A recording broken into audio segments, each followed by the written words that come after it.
अब किसी को जरा सा भी सुख है, उसको ये कह दे भक्ति कर ले भाई ना तो तू गधा बनेगा, न्यू कहे किसने देखा है, अन्नू को फिर कहेगा देखी जाएगी, फिर तू के देखा, फिर तो कुमार देखा, गधा बने पाछे कड़पा मारेगा लठ और 2.5 मन का बोरा, न्यू कहे देखी जाएगी। अब देखना तो अब है, ज्ञान को पहचान, भगवान को पहचान, बुराई त्याग बावड़े और कर भक्ति दिन रात। फिर क्या देखा, फिर तो लठ लगेंगे सारी उम्र, फिर कुत्ता बनेगा कि तो सुअर बनेगा, बोला देखी जाएगी। और जिसने जरा सा भी सुख है फिर गुटी लावे, वह गुटी छूटे नहीं। नाम तो लेने दिल करता आत्मा का तो, लेकिन मन ना टिकता, यो तो एजेंट है यहाँ फंसाए रखने का।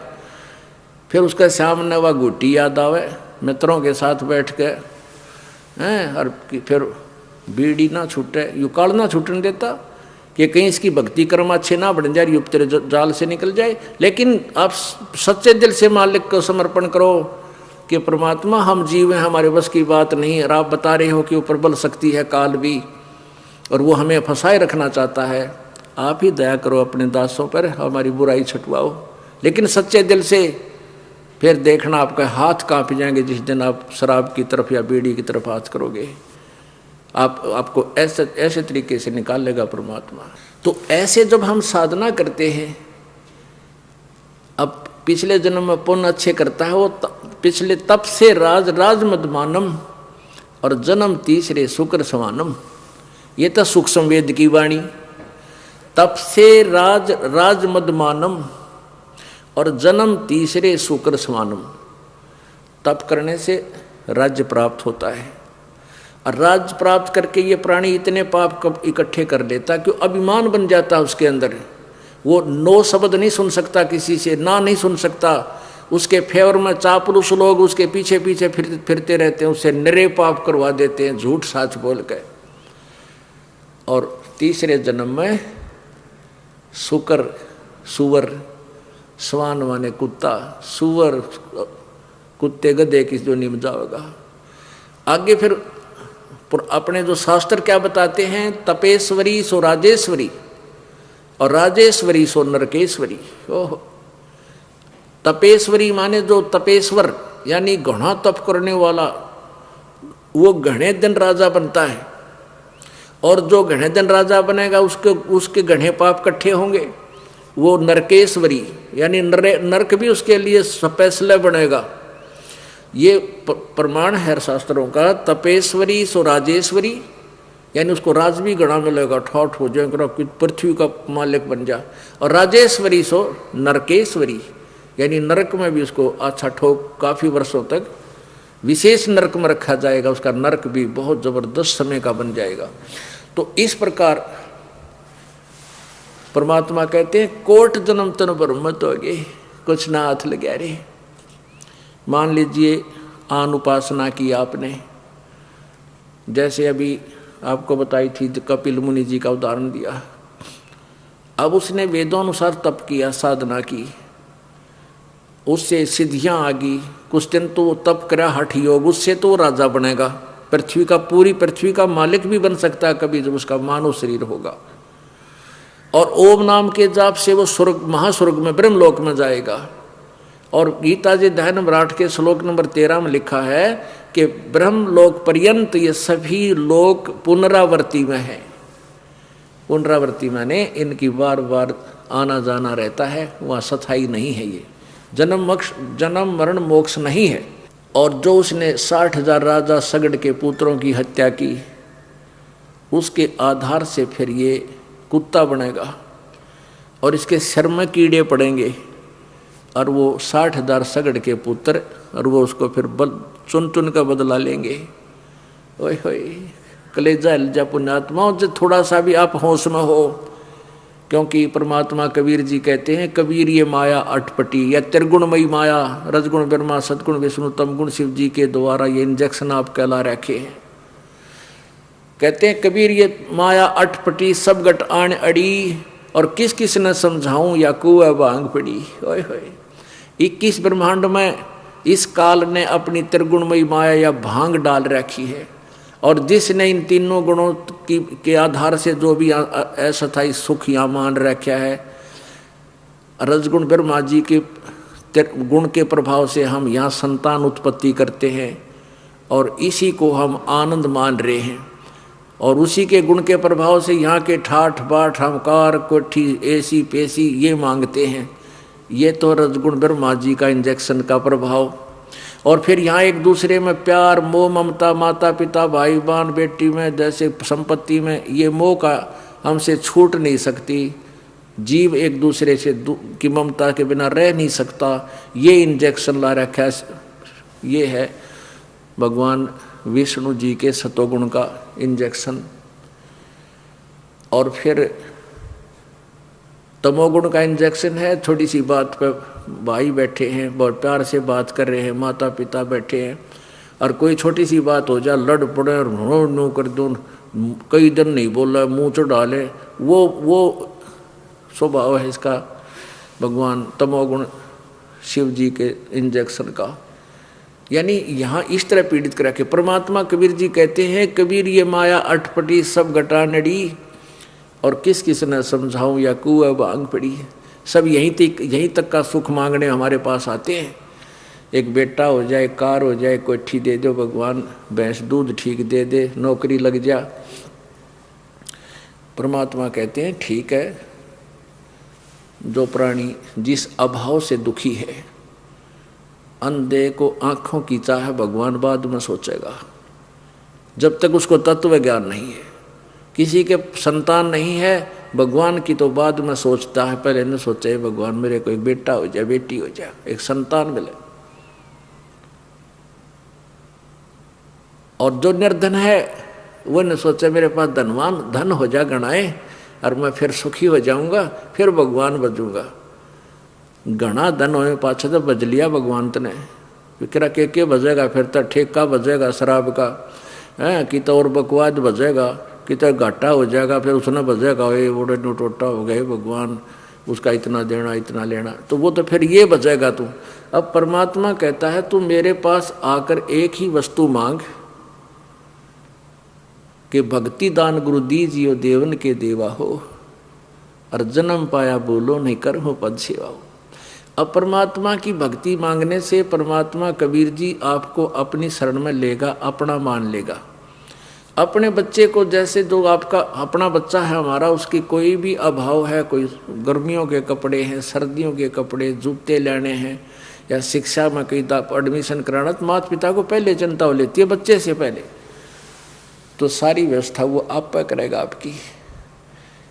एक वस्तु मांग लोगे, फिर दूसरी फिर मांगोगे अगली बार, तीसरी फिर उसका अगली बार मांगोगे, क्योंकि ये तो एंड हो ही नहीं सकता।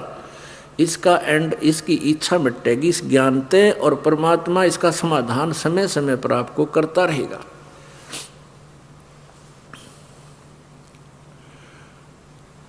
तो क्या बताते हैं कि कोट जन्म तन भरमत हो गए, कुछ ना हाथ लगा रे, और कुकर सुकर खरबा बोरे कौआ हंस बगारे।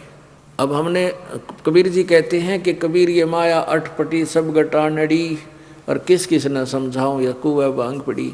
यानी काल ने सभी को मिसगाइड किया हुआ है, सतज्ञान तक ये पहुंचने नहीं देता, और ये सब उसी दृष्टिकोण तक सीमित हैं। यहाँ का सुख, यहाँ का लाभ इनको चाहिए।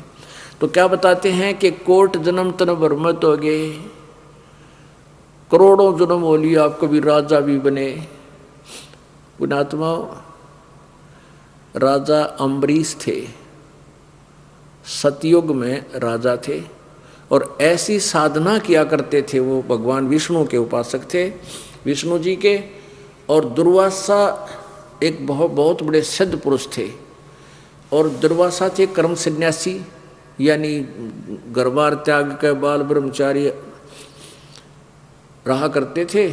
और उसमें बहुत सी उसने सिद्धियां इकट्ठी हो गई थी उसके पास, एक दो, तो सिद्धि के कारण वो बहुत प्रसिद्ध था, और सब जगह उसकी धाक थी कि वो श्राप दे देता, वो पार हो जाता है। राजा अम्बरीश के पास चला गया, राजा अम्बरीश के दरबार में उनकी वार्ता हुई, अम्बरीश जी ने उनका सत्कार किया। तो दुर्वासा कहने लगा तू ऐसी साधना कर ऋषि जी राजन राजा ने कहा को जैसी आपकी आज्ञा भगवान कर लेता हूँ, लेकिन उन्होंने सोचा कि दुर्वासा चला जाएगा फिर बाद में जान दे, इसलिए क्यों कहते हैं अगर इसको मैंने मना कर दिया तो श्राप दे देगा। उस दिन तो उन्हें स्वीकृति दे दी, अच्छा जैसे आप कहो ऐसे कर लूँगा। अगली बार वो फिर आया दुर्वासा, 1 महीने के बाद फिर आ गया, उसने फिर वही साधना करता पाया वो अम्बरीश राजा।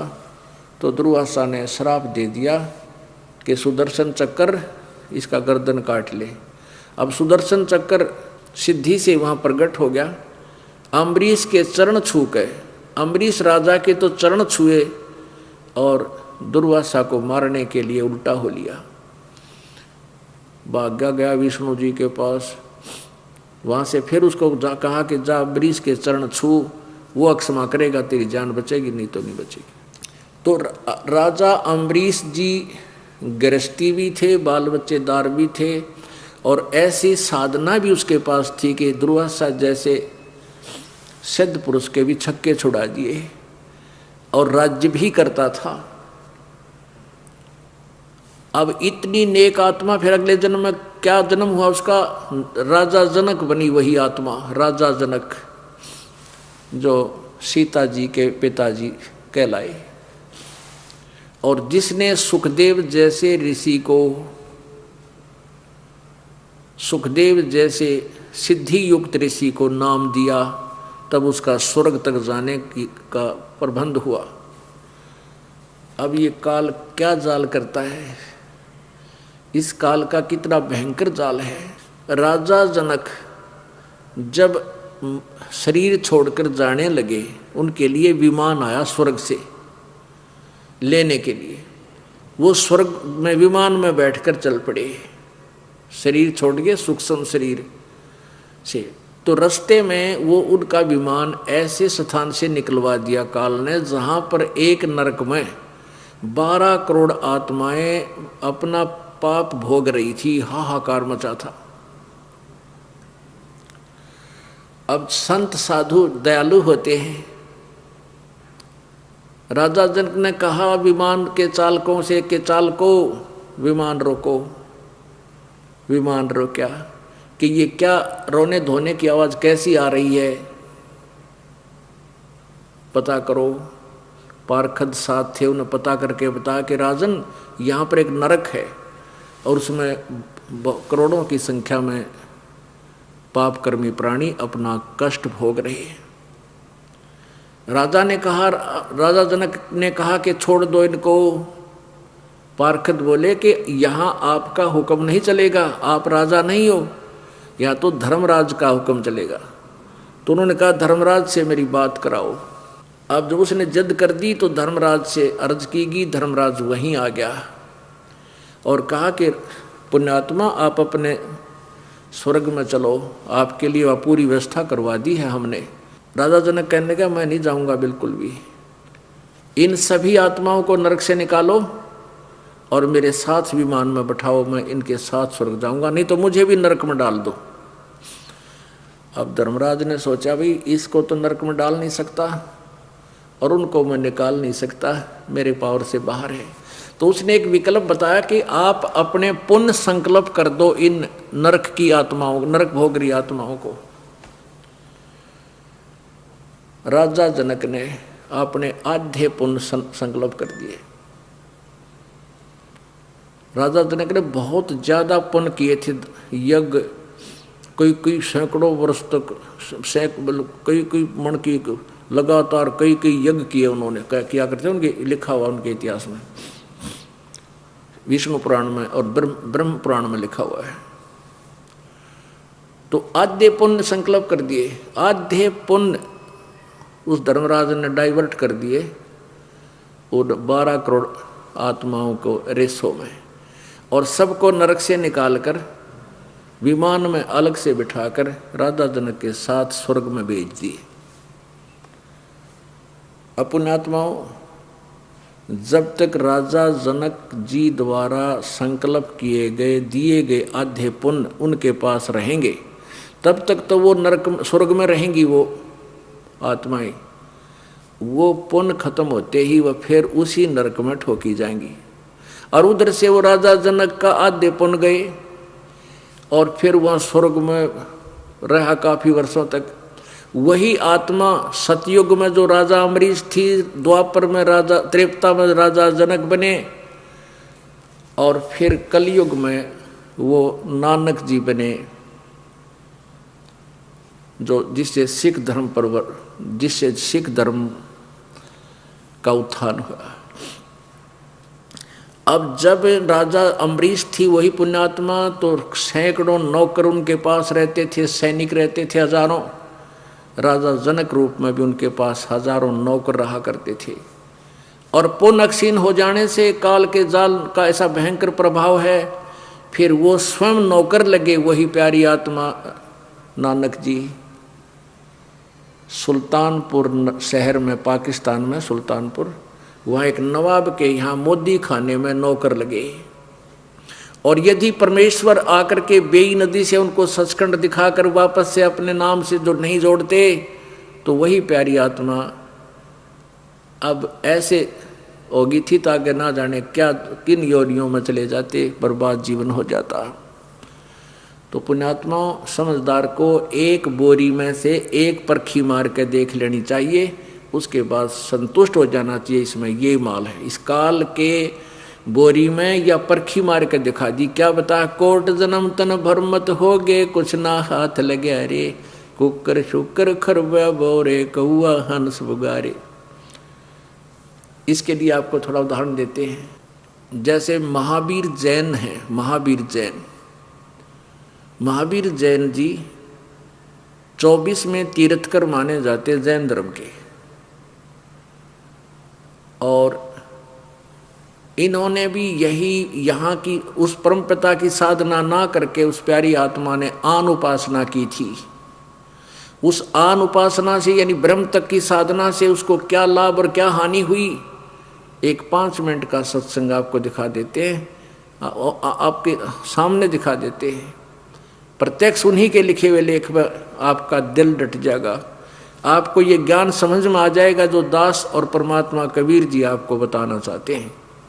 देखिएगा, ये देखिएगा पुस्तक आओ जैन धर्म को जाने, आओ जैन धर्म को जाने। इसके लेखक हैं प्रवीण चंद्र जैन, M.A. शास्त्री।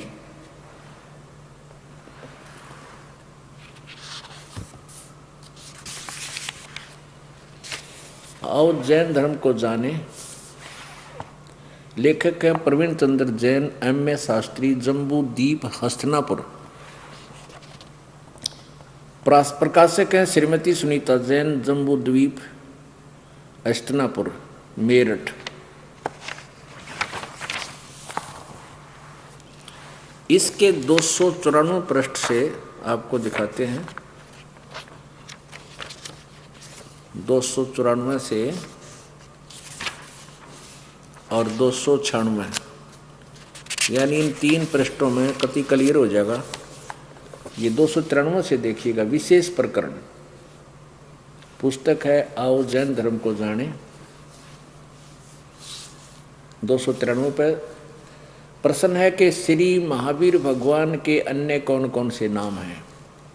उत्तर है अन्य 5 नाम हैं, वीर, अतिवीर, सम्मति, महावीर एवं वर्धमान। 294 पे श्री महावीर भगवान के जीवन का कथन कहाँ से प्रारंभ होता है। उत्तर पुरुरवा नामक भील की पर्याय माने शरीर से, जीवन से। पुरुरवा भील कौन था और उसने क्या किया। उत्तर है कि वो पुष्कलावती देश की पुंडरीकिणी नगर में वह भीलों का राजा था। उसने सागर सेन मुनिराज से मद मास मधु का त्याग व्रत लिया था, जिसे जीवन पर्यंत पालन किया। श्री महावीर भगवान का जीव पुरुरवा भील की पर्याय से कहाँ गया। पहले 100 धर्म स्वर्ग में एक सागर की आयु वाला देव हुआ। पहले स्वर्ग से कहाँ गया, फिर भरत चक्रवर्ती की रानी अनंतमती से मारीची नामक ज्येष्ठ पुत्र हुआ। अब ये मारीची कौन था, ये राजा ऋषभ देव का पौत्र यानी पोता और भरत का पुत्र था। राजा ऋषभ देव जैन धर्म के प्रथम तीर्थकर और प्रवर्तक माने जाते हैं। अब राजा ऋषभ देव के और इस जैन धर्म के 24वें तीर्थकर के दोनों के इतिहास आपके सामने आ जाएंगे। इनकी के दुर्गति हुई। भरत चक्रवर्ती की रानी अनंतमती से मारीची नामक ज्येष्ठ पुत्र हुआ। फिर मारीची के शरीर से महावीर भगवान का जीव किस पर्याय में यानी किस शरीर में गया? ब्रह्म स्वर्ग में देव हुआ। फिर ब्रह्म स्वर्ग से कहा गया अयोध्या नगरी में कपिल ब्राह्मण की काली स्त्री से जटिल नामक पुत्र हुआ। फिर जटिल की पर्याय से महावीर भगवान का जीव कहा गया सौधर्म स्वर्ग में 1 सागर की आयु वाला देव हुआ। सौधर्म स्वर्ग से कहा गया इसी भरत क्षेत्र में सुतिका नामक गांव में अग्निभूत ब्राह्मण की गौतम क्षत्रिय से अग्निशय नामक पुत्र हुआ। अग्निशय के शरीर से पर्याय से महावीर भगवान का जीव कहाँ गया? स्वर्ग में देव स्वर्ग में गया। स्वर्ग से फिर कहाँ गया? भरत क्षेत्र के मंदिर नामक ग्राम में गौतम ब्राह्मण की कौशिकी पत्नी से अग्निमित्र नाम का पुत्र हुआ। फिर अग्निमित्र की पर्याय से महावीर भगवान का जीव कहाँ गया? महेंद्र स्वर्ग में। महेंद्र स्वर्ग से कहा गया ये 295 पृष्ठ पे मंदिर नगर में सालकाय ब्राह्मण की पत्नी से भारद्वाज नाम का पुत्र। भारद्वाज की पर्याय से महावीर भगवान का जीव कहाँ गया? महेंद्र स्वर्ग में देव हुआ।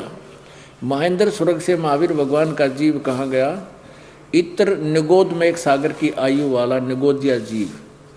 निगोद से निकलकर महावीर भगवान का जीव कहाँ गया? अनेक भाव धारण किए जो इस प्रकार हैं, अनेक शरीर धारण किए जो इस प्रकार हैं। देखिएगा 1000 वर्ष आँख के वृक्ष के भाव माने शरीर, 80,000 सीप के भाव जो समुद्र में शंख से होते हैं, और 20,000 नीम के वृक्ष के भाव, 90,000 बार केले वृक्ष के भाव, केली वृक्ष के भाव, और 3,000 बार चंदन वृक्ष के शरीर, और 5 करोड़ बार कनेर वृक्ष के शरीर, 60,000 बार वैश्या के भाव, 60,000 बार वैश्या का शरीर मिला, और 5 करोड़ बार शिकारी के भाव, और 20 करोड़ बार हाथी बना, और 60 करोड़ बार गधे का के जीवन उत्तरा गधे होगा, 60 करोड़ बार गधा, 30 करोड़ बार कुत्ता, और 60 करोड़ बार नपुंसक ये खुसरा हिजड़ा, और 20 करोड़ बार स्त्री, और 90 लाख बार धोबी, और 8 करोड़ बार घोड़ा, और 20 करोड़ बार बिल्ली म्याऊ म्याऊ करके चूहे खाए, और 60 लाख बार गर्भपात से मरण उत्तरागत वही, 80 लाख बार देव पर्याय को प्राप्त किया। 80 लाख बार, 80 लाख बार तो वो देवता बना, देव बना, स्वर्ग में गया और राजा बना, और यहाँ क्या बना? 60 करोड़ बार गधा, 30 करोड़ बार कुत्ता। गधा तो एक कब बना बतेरा, एक कब बना बतेरा गधा तो 60 करोड़ बार तक कांच लेकर ले जीव की। तो कहने का भाव ये पुण्यात्माओं कि हम परमात्मा कबीर जी को ना पहचान कर इतने घोर कष्ट को भोग रहे हैं, और आगे देखो के बना इसके। ओए हाय, हे पुण्यात्माओं, ऐसा निर्मल ज्ञान हिला कर रख देगा इस बूढ़ी आत्मा को, कहाँ फंसी पड़ी है, किसने के मान बैठी है, किसको भगवान मानने बैठी है। आगे देखो, अब यहाँ तक हमने पढ़ लिया कि 80 लाख बार तो देवता हुआ, स्वर्ग सारग में गया, और ये बाकी इतने दुख उसको हुए। अच्छा, उपरोक्त शरीरों को उपरोक्त भावों को प्राप्त करने के बाद श्री महावीर भगवान ने किस पर्याय को प्राप्त किया? राजगृह नगर में सथावर नाम का ब्राह्मण हुआ। फिर उस ब्राह्मण से महेंद्र स्वर्ग में फिर 7 सागर की आयु वाला देवता हुआ। फिर महेंद्र स्वर्ग से महावीर भगवान का जीव कहाँ गया? फिर राजगृह में विश्वभूति राजा की जैनी रानी से विश्वनंदी नामक पुत्र हो गया। फिर उस विश्वनंद से कामना महाशुक्र स्वर्ग में देव हुआ। महाशुक्र स्वर्ग से निकलकर त्रिपृष्ठ नामक नारायण हुआ। त्रिपुर नारायण से कहा गया 7वें नरक में गया, या कसर रही थी और लकड़ी, फिर नरक में ठोक दिया गया 7वें नरक में। 7वें नरक से महावीर जन भगवान का जीव कहाँ गया? 295 पर देखना। सिंह गिरी पर्वत पर सिंह हुआ, पुनः प्रथम नरक में गया, शेर बना फिर नरक में गया। और प्रथम नरक से निकल कर कहाँ गया? हिमवान पर्वत शिखर पर सिंह हुआ, फिर वहाँ से ऐसे ऐसे, फिर सिंह से कहाँ गया? सौधर्म स्वर्ग में सिंह केतु नामक देव हुआ। फिर कनकप्रभ नगर में राजा कनक पोंख विद्याधर और रानी कनकमाला से कनकोजल नामक पुत्र हुआ। कनकोजल से 7वें स्वर्ग में देव हुआ। फिर अयोध्या नगरी में राजा वज्रसेन की शीलवती रानी से हरिसेन नामक पुत्र हुआ। हरिसेन का जीव फिर महाशुक्र स्वर्ग में देव हुआ। फिर दातकी खंड की पूर्वी देही की पुष्कलावती देश की पुंडी किरणी नगरी में राजा सुमित्र रानी मनोरमा से प्रिय मित्र नामक चक्रवर्ती हुआ। और फिर मित्र नाम का चक्रवर्ती आगे किस पर्याय में गया? सैंसरा स्वर्ग में देव हुआ। सैंसरा स्वर्ग से महावीर भगवान का जीव फिर किस पर्याय में गया? जम्बू द्वीप से छतरपुर नगर में नंदी वर्धन राजा की वीरमती रानी से नंद नामक पुत्र हुआ। नंद का जीव आगे किस पर्याय में गया? पुष्पोत्तर विमान में देव हुआ। तदंतर 24वें तीर्थकर श्री महावीर भगवान हुए। अब इतने दुखान भोग के उसके बाद वो मारीची वाला जीव क्या बना? ये 24वां तीर्थकर श्री महावीर भगवान हुआ। फिर श्री महावीर भगवान के जीव ने कितने पाखंड मत चलाए? उत्तर 363 पाखंड मत चलाए। पुण्यात्माओं,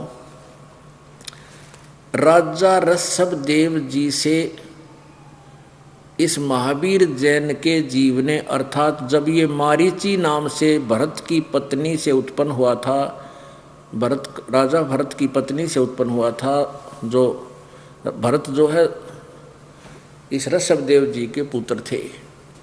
तो राजा ऋषभ देव जी को परमात्मा मिले थे जाके कबीर जी, और उस समय उन्होंने बताया था मेरा कवि नाम है कवि, क्योंकि ऋषभ देव जी वेदों में विश्वास रखता था और वेदों में स्थान पर लिखा है कि वो कबीर देव है, वो कबीर भगवान है वो। तो उसने कहा मैं वही कवि हूँ, तुम कवि कहते हो, मैं वही कवि भगवान हूँ और मेरी साधना करो।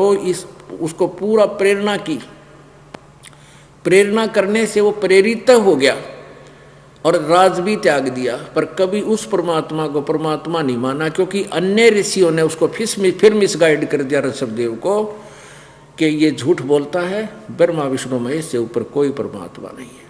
लेकिन वो इतना प्रेरित हो गया, उसने राज त्याग दिया और जंगल में जाकर 1000 वर्ष तक साधना की। 1000 निराहार रह करके कुछ नहीं खाया। 1000 वर्ष के बाद जब उसने अपना ये व्रत खोला तो पहली और फिर अपने आप नाम देने लग गया। पहला नाम उसने अपने पोते मारीची को दिया था, जो आगे चलकर उसके साथ के केवड़ा, यानी जैन धर्म के प्रवर्तक से सीधा उपदेश प्राप्त प्राणी,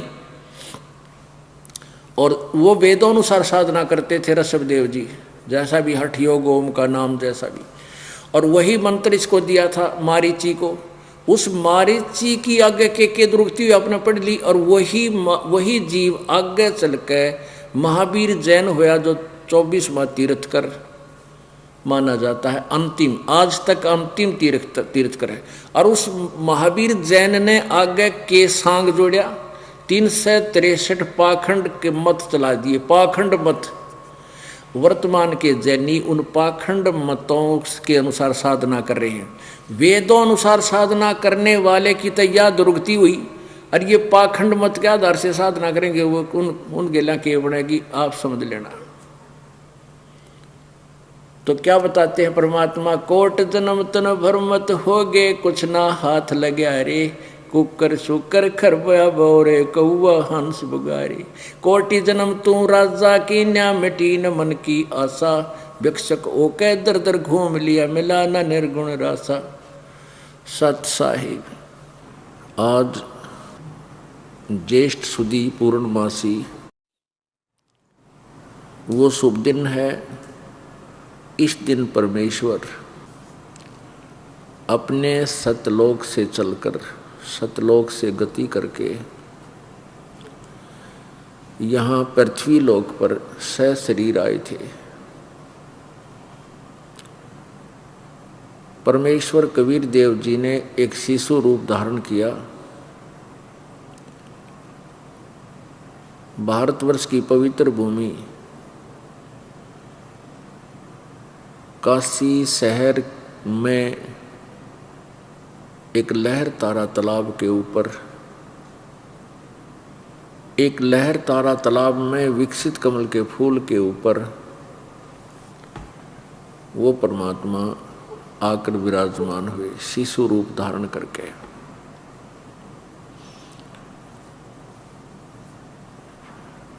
एक नीरू और नीमा नाम के जुलाहा दंपति निसंतान थे।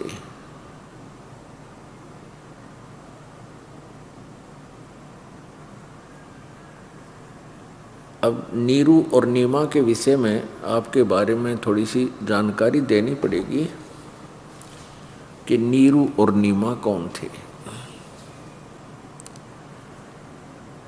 नीरू और नीमा ये कलियुग के अंदर उसी समय इनका वास्तविक नाम गौरी शंकर और सरस्वती था।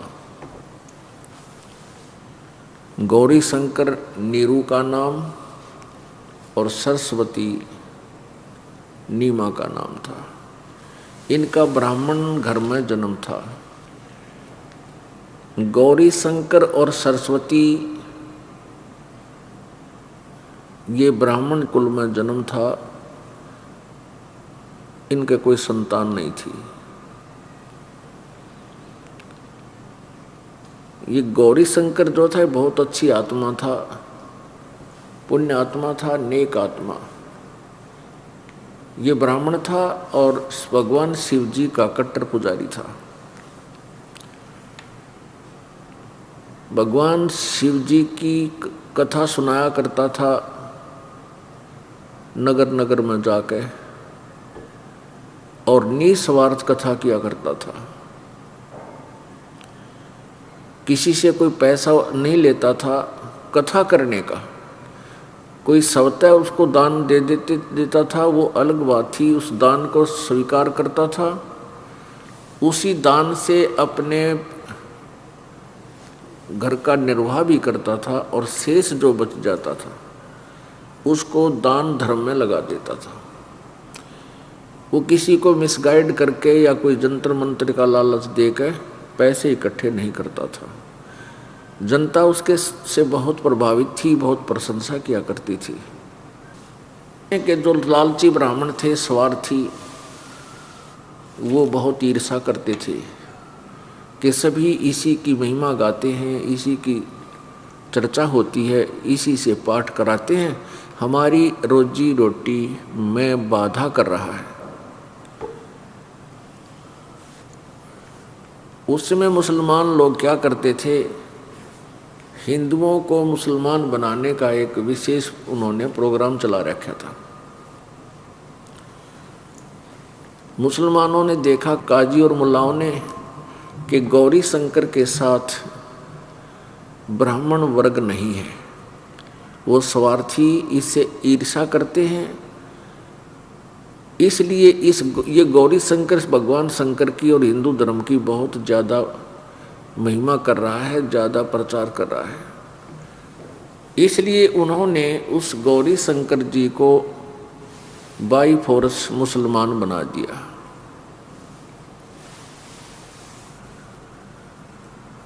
उसके घर पर अपना पानी छिड़क दिया, उनके मुंह में पानी डाल दिया, और जो स्वार्थी ब्राह्मण थे वो देख रहे थे खड़े खड़े।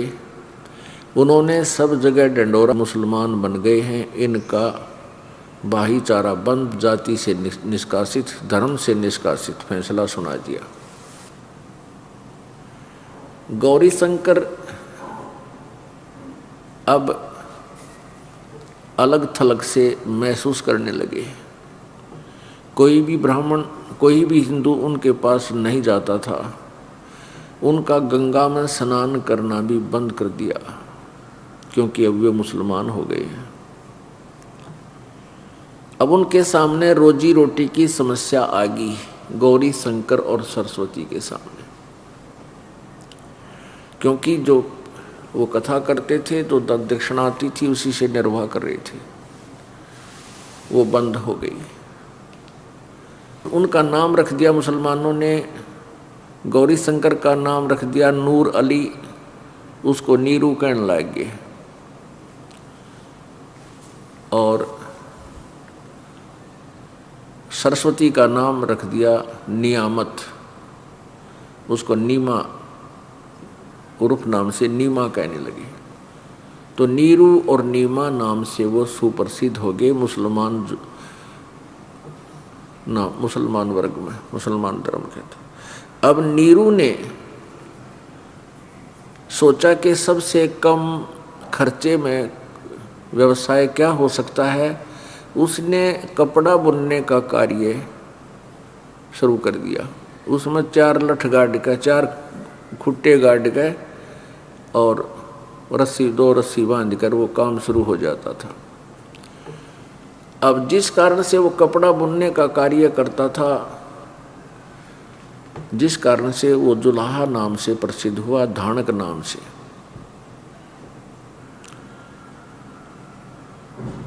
नीरू नीमा की आयु लगभग 60 वर्ष हो गई थी, संतान कोई नहीं थी। वो भले ही मुसलमान बन गए थे, लेकिन अपने हृदय से भगवान शिव जी को नहीं भुला पा रही थी। अब नीरू नीमा का गंगा में स्नान करना बंद करवा दिया गया था। उसी गंगा का जल लहरों के द्वारा उछलकर, वर्षा के दिनों में लहरों के द्वारा उछलकर पटड़ी के ऊपर से ओवरफ्लो होकर उस काशी शहर से, जहाँ वो रहते थे, उनकी झोंपड़ी थी, उससे लगभग 3 किलोमीटर की दूरी पर वहाँ एक बहुत बड़ा झील था, सरोवर, गड्ढा था। वो गंगा का पानी ओवरफ्लो होकर के लहरों के कारण पटड़ी के ऊपर से उछलकर एक बहुत बड़े सरोवर का रूप धारण किए हुए था। उसको लहर तारा तालाब कहने लगे। नीरू और नीमा प्रतिदिन सुबह उठकर स्नान करने के लिए उस लहर तारा तालाब में जाया करते थे। एक दिन, ये शुभ दिन ज्येष्ठ सुदी पूर्णमासी, जेठ उतरते की पूर्णमासी देसी भाषा में, ये सुबह सुबह यानी ब्रह्म मुहूर्त, जिसको ब्रह्म मुहूर्त कहते हैं, सूर्य उदय से लगभग 1.5 घंटा पहले वो घर से चल पड़े स्नानार्थ प्रतिदिन की तरह। और नीमा को एक ऐसी अंदर से हिलोर उठी, आंखों में पानी भर के रोती हुई कह रही है कि हे प्रभु, हे भगवान शिव जी, हे शंकर भगवान, आपके घर में कोई कमी नहीं, आप जो चाहो सो कर सकते हो। हे परमात्मा, हमें भी एक लाल दे दो, एक पुत्र दे दो, हमारे बुढ़ापे में हमारा सहारा बन जावे। यूं कहकर के वो फूट फूट कर रोती हुई चल पड़ी। अब नीरू कहता है, नीमा तू अपनी आंखें खराब कर लेगी, अंधी हो जाएगी, हमारे भाग्य में पुत्र है नहीं। यदि भाग्य में पुत्र होता तो भगवान शिव हमें अवश्य दे देते। आज 60 वर्ष हो गए, 60 वर्ष की आयु होगी, 10-12 वर्ष की आयु में शादी हो जाया करती थी उस समय। अभी तक हमारे भगवान ने नहीं दिया तो हमारे भाग्य में नहीं है, शंकर भगवान कहाँ से देंगे।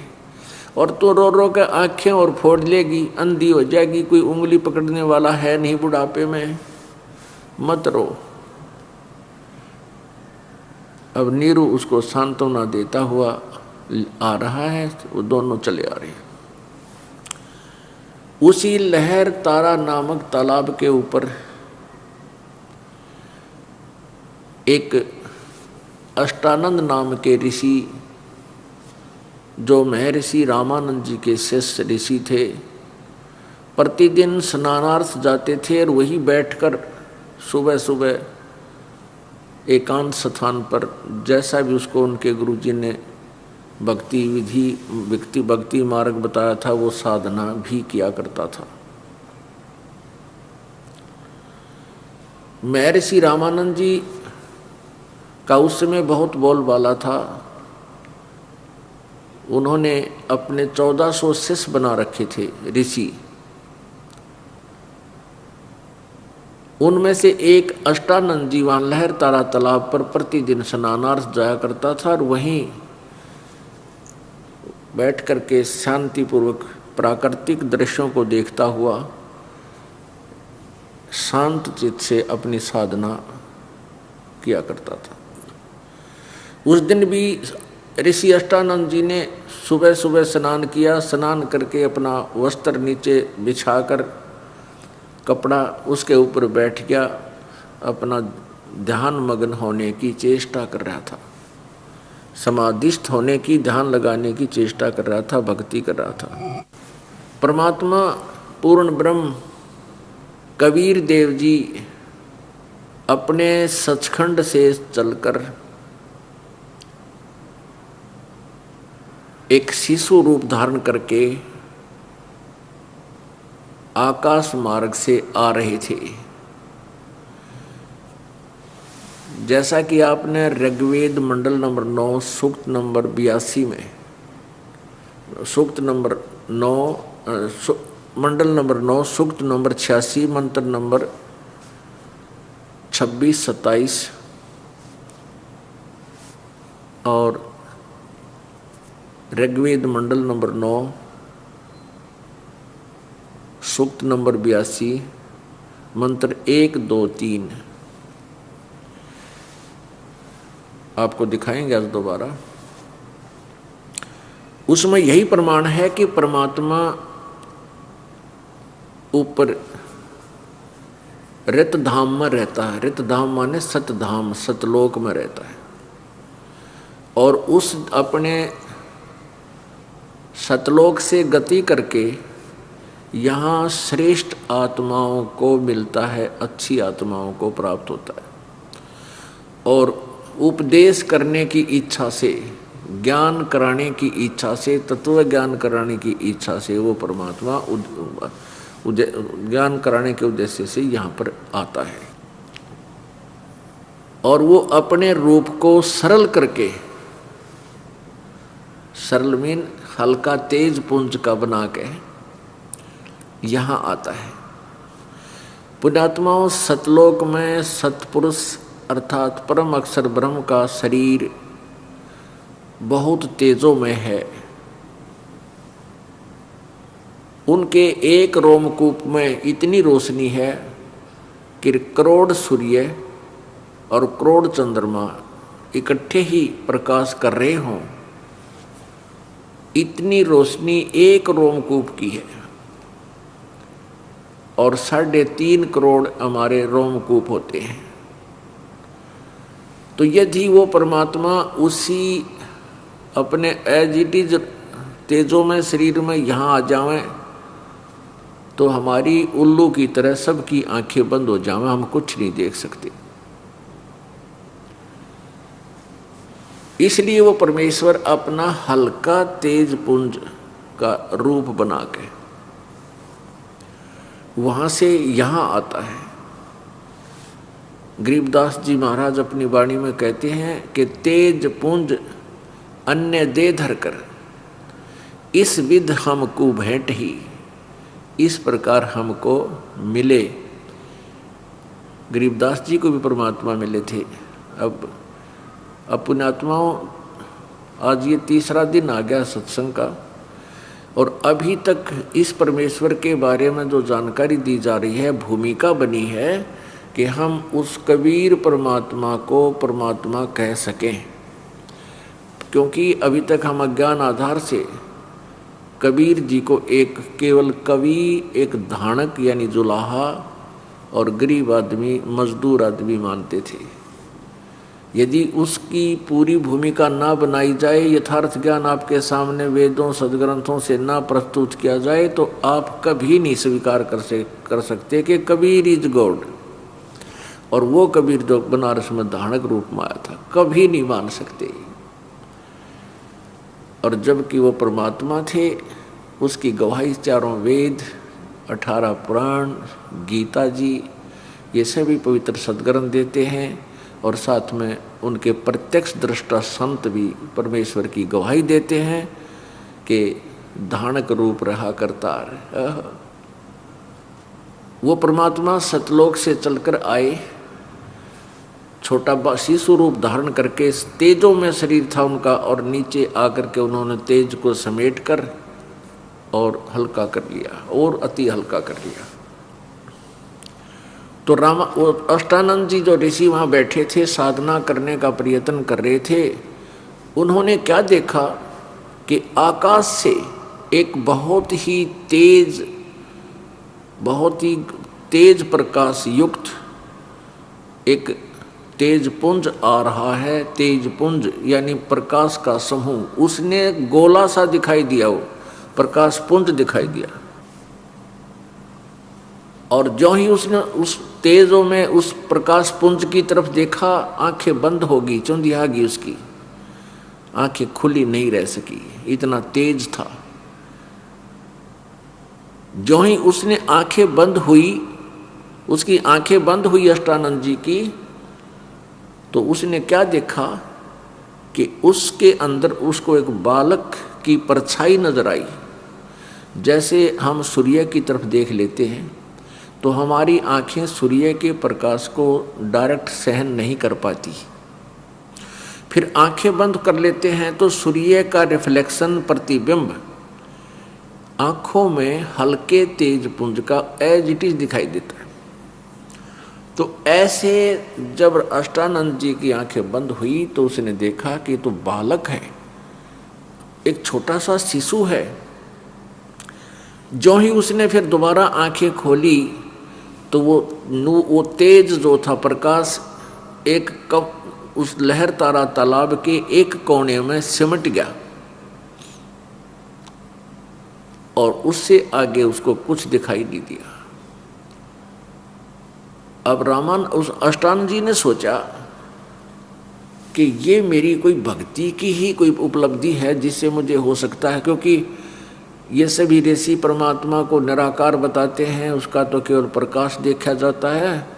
तो अष्टानंद जी ने सोचा कि हो सकता है आज मेरी भक्ति से मुझे भगवान का प्रकाश दिखाई दे गया हो। उसने साधना बीच में छोड़ दी, साधना बीच में छोड़कर चल पड़ा कि अपने गुरु जी से इस शंका का समाधान कराऊंगा। रामानंद जी, महर्षि रामानंद जी के पास जाकर ऋषि अष्टानंद जी ने कहा कि हे गुरुवर, आज मैंने साधना काल में एक बहुत ही तेजों में प्रकाश देखा, और आकाश से ऐसे आया जैसे तारा टूट जाता है, इतनी स्पीड से आ रहा था। तारा सा टूट कर नीचे को आया, और लहर तारा कमल के फूल पर आके लहर तारा तालाब में वो एक कोने में जाकर सिमट गया। प्रभु, उससे आगे मैं देख नहीं सका। पहले तो मैंने सोचा कि प्रकाश का एक गोला सा आ रहा है, मेरी आंखें उसको सहन नहीं कर सकी, और जो ही मेरी आंखें बंद हुई तो मुझे उसमें एक छोटे से बच्चे की प्रतिबिंब परछाई देखी। हे गुरुजी, ये मेरी कोई भक्ति की उपलब्धि है या मेरी कोई भ्रमणा है? ऋषि अष्टानंद जी ने कहा, पुत्र ऐसे लक्षण उस समय होते हैं जिस समय ऊपर के लोकों से, स्वर्ग आदि से कोई देव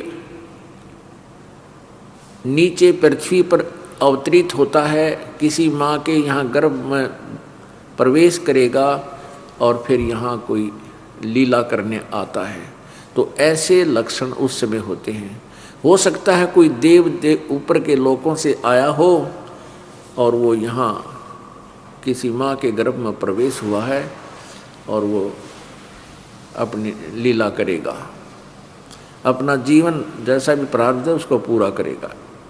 अब जैसा भी ऋषि जी को ज्ञान था, अपने शिष्य की शंका का समाधान कर दिया और ऋषि जी संतुष्ट हो गए।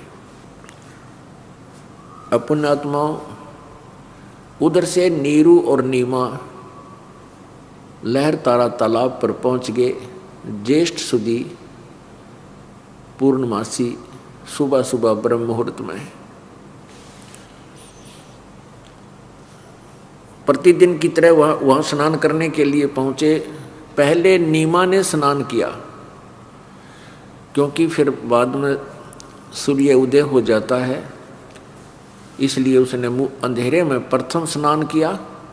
स्नान करके नीमा बाहर आ गई और नीरू ने फिर उस तालाब में प्रवेश किया। नीमा अपने कपड़े बदलकर, जिसको बांध कर नहाई थी, उन कपड़ों को दूसरे कपड़े पहनकर उन कपड़ों को धोने के लिए दोबारा उस तालाब पर किनारे पर पहुंची। तब तक क्या हुआ कि सूर्य उदय होने ही वाला था और प्रकाश छिटक गया था, थोड़ा थोड़ा प्रकाश था, हो गया था। तो उसने देखा एक कमल के फूल पर कोई वस्तु हिल रही है। परमात्मा कबीर जी क्या कर रहे थे? शिशु रूप धारण करके कमल के फूल पर लेटे हुए थे। एक पैर का अंगूठा अपने मुख में लिए हुए थे, एक पैर के अंगूठे को हिला रहे थे बालक की तरह। एक पैर को हिला रहे थे, ऐसे पंजे को, पूरे पैर को। नीमा ने पहले तो सोचा कि शायद ये कोई सर्प है, मेरे पति को ना डस ले। जब ध्यान से देखा कि ये तो बालक है, अपने पति को आवाज लगाई कि देखियो जी, कमल के फूल पर बालक, कमल के फूल पर बच्चा है।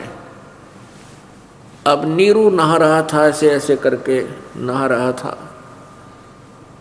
उसने कहा कि नीमा तू मेंटल होली, तू पागल होएगी इन बच्चों के चक्कर में, और अब तुझे जल में भी बच्चे दिखाई देने लगे। मैंने तेरे को बहुत समझा लिया है, मान जा, छोड़ दे इस पागलपन ने।